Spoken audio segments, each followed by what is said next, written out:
आगे Indian army को IIT Kanpur का तोहफा। आईआईटी कानपुर ने मेटा मटेरियल का किया इनोवेशन, सेना को दुश्मनों के हमले से बचाएगा।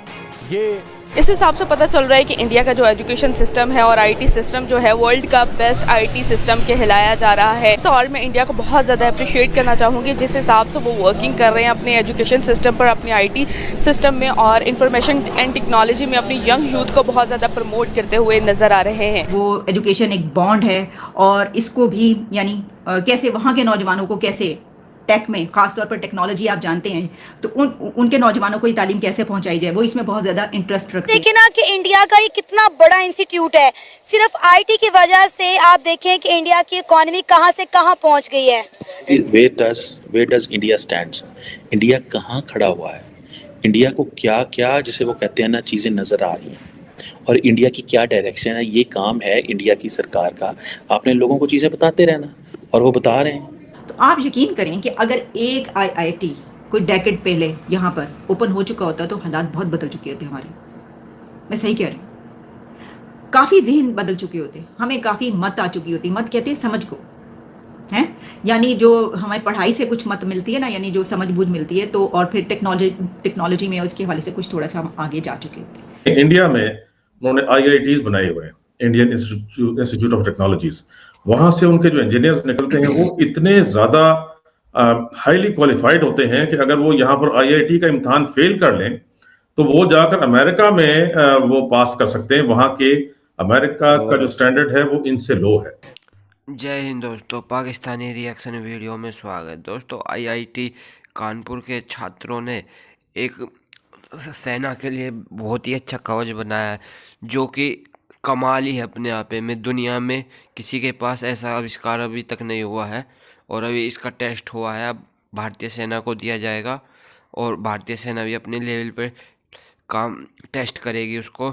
और ये बताया जा रहा है कि ना तो ड्रोन की उसमें आएगी ना कैमरे में आएगी, इसे पैर कर जो है आदमी गायब हो जाता है।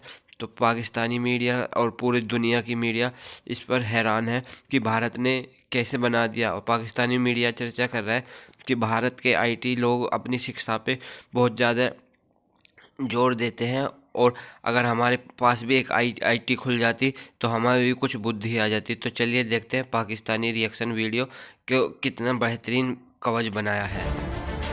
इसमें अभी जो करेंटली जो डिफेंस में एसेट्स यूज़ होते हैं, कोई भी ऑब्जेक्ट को पता करने के लिए कि कहाँ पे ऑब्जेक्ट रखा है कि नहीं रखा है, तो उसमें अभी 3 टेक्निक यूज़ होती हैं। एक होता है कि ऑप्टिकल टेक्निक होती है जिससे कि आप देख करके बता सकते हैं। दूसरा है कि थर्मल होता है जिससे कि आप थर्मल कैमरा से आप उसको बता सकते हैं। और तीसरा कि रडार के उसमें तो आप रेडियो वेव को भेज करके उससे जो रिफ्लेक्टेड एनर्जी आती है उससे भी देख सकते हैं कि। तो इन तीनों को एक साथ जो है इस प्रोडक्ट में हम लोगों ने जो है लेकर के आए हैं। जैसे कि आप ये देखेंगे, ये एक मॉडल है उस शेल्टर का जिसमें कि दिखाया जा रहा है कि आप जो ऊपर की जो पैटर्न है वो ऑप्टिकल कामाफ्लेज पैटर्न है, जिससे कि आप ऑप्टिकल मीन्स से इनको डिटेक्शन जो है, अगर आप फार डिस्टेंस से देख रहे हैं तो उनका डिटेक्शन डिफिकल्ट है। फिर उसके बाद इसमें जो है अंदर में जो है थर्मल और रेडियो वेव दोनों के लिए जो है लगाया गया है, ताकि उनसे भी उन कैमरे के यूज़ करते हुए या उन रडार को यूज़ करते हुए भी आप इस को पता नहीं कर सकते कि क्या चीज़ जो है इसके अंदर में पार्क है या इसका खुद का डिटेक्शन कि ये चीज़ें यहाँ एग्जिस्ट करती हैं। देखिए, युद्ध में सबसे ज़्यादा पावरफुल और सबसे पहले radar imaging, synthetic aperture radar imaging कहा जाता है, उससे पूरा इमेज बनाया जाता है रडार द्वारा। और उसमें उसका पावर क्या है, दिन हो या रात हो, बादल हो, बारिश हो या कुछ भी हो, वो सैटेलाइट द्वारा, एयरक्राफ्ट द्वारा उसका इमेजिंग हो जाता है। और युद्ध भूमि में जहाँ पर भी आप हो, कोई भी लोहे का मेटल चीज़ें उसमें बहुत अच्छे से दिखाई देती हैं। और अधिकतम हमारा सारे एसेट्स तो लोहे से ही बनता है, मेटल से बनता है, एल्यूमिनियम से बनता है, टाइटेनियम से बनता है। तो इसीलिए सारे एसेट्स जो है युद्ध रणभूमि में दिखाई देती शत्रु को। और इस इंफॉर्मेशन के द्वारा उन लोगों ने बहुत ही अच्छी तरह से हमला कर पाते हैं। और आज की युग में जैसे आप रशिया यूक्रेन के युद्ध में देखेंगे, उसमें सबसे ज़्यादा रशिया को नुकसान इसी से हुआ है जो और देशों का, नॉर्वे वगैरह का, स्वीडन वगैरह का देशों का और नेटो का सैटेलाइट्स द्वारा यूक्रेन को जो इन्फॉर्मेशन मिली है सार इमेजेस के द्वारा, उसी के तहत उन्होंने ड्रोन अटैक्स करके रशिया का बड़े बड़े एयरक्राफ्ट से लेकर के टैंक्स वगैरह सबका ध्वंस कर दिया है।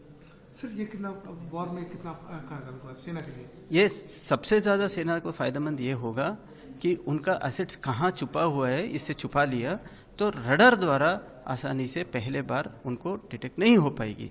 इंडिया के जो प्रोफेसर हैं या इंडिया का जो एजुकेशन सिस्टम है वो अब प्रमोट और ज़्यादा होने जा रहे हैं। इंडिया का इन्फ्लुएंस, एजुकेशन का सिस्टम का जो इन्फ्लुएंस है या आईटी का जो सिस्टम का इन्फ्लुएंस है वो मज़ीद बढ़ता हुआ नज़र आ रहा है।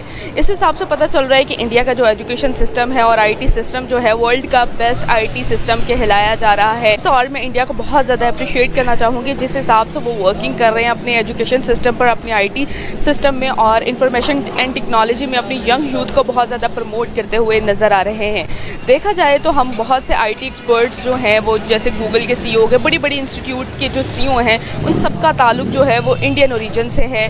और इससे पता चलता है कि इंडिया का जो इन्फ्लुएंस है या इंडिया का जो आईटी सिस्टम का इन्फ्लुएंस है वो मज़ीद जो है वो पूरी दुनिया में बहुत ज़्यादा बढ़ गया है और इंडिया डोमिनेंट होता जा रहा है पूरी दुनिया में।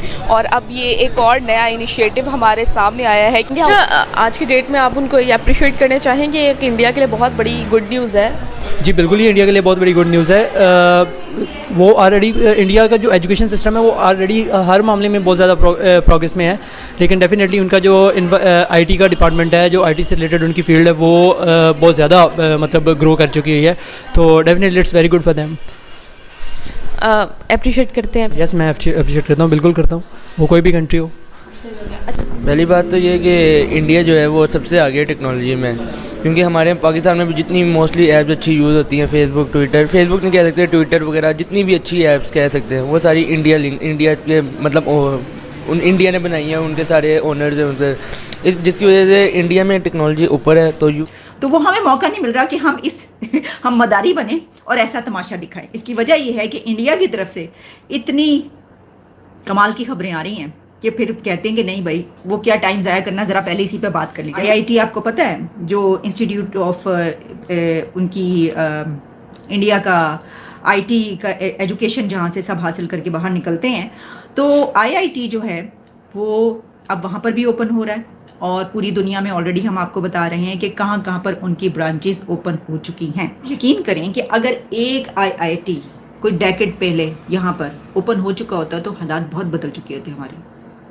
मैं सही कह रही हूँ, काफ़ी जहन बदल चुके होते, हमें काफ़ी मत आ चुकी होती। मत कहते हैं समझ को, हैं यानी जो हमारी पढ़ाई से कुछ मत मिलती है ना, यानी जो समझ बूझ मिलती है, तो और फिर टेक्नोलॉजी में उसके हवाले से कुछ थोड़ा सा हम आगे जा चुके होते।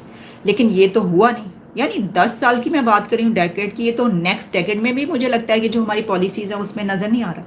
हालांकि एजुकेशन वो चीज़ है कि आपका, वो कहते हैं ना कि इल्म हासिल करो चाहे चीन तक ही क्यों ना जाना पड़े, तो चीन तो हमारा दोस्त ही है, वहाँ पे तो हमने जाना ही जाना है।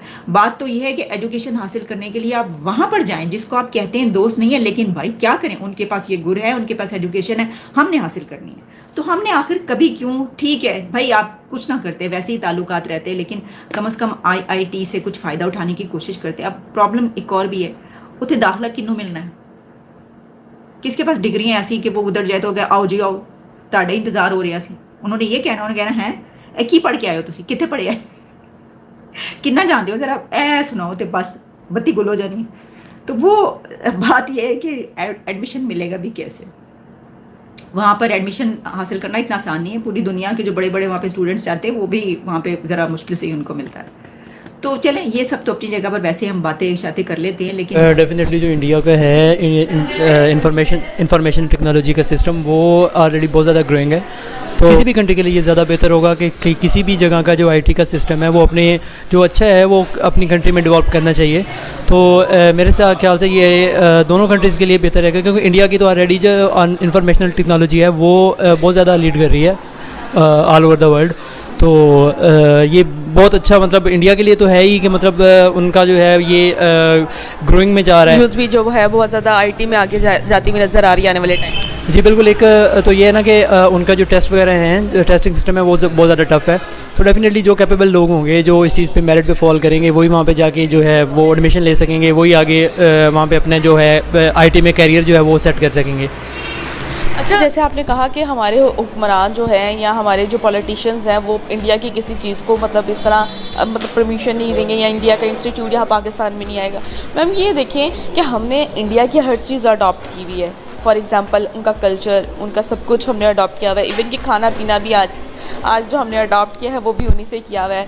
तो क्या लगता है जो रंजिशें हैं मतलब पॉलिटिशियंस की, सियासत आ जाती है बीच में, इनको दूर करके हमें इस मतलब जो स्टडी एजुकेशन के मामले में भी हमें ट्रेड शुरू करनी चाहिए या आपस में उनके इंस्टीट्यूट इधर ओपन होने चाहिए?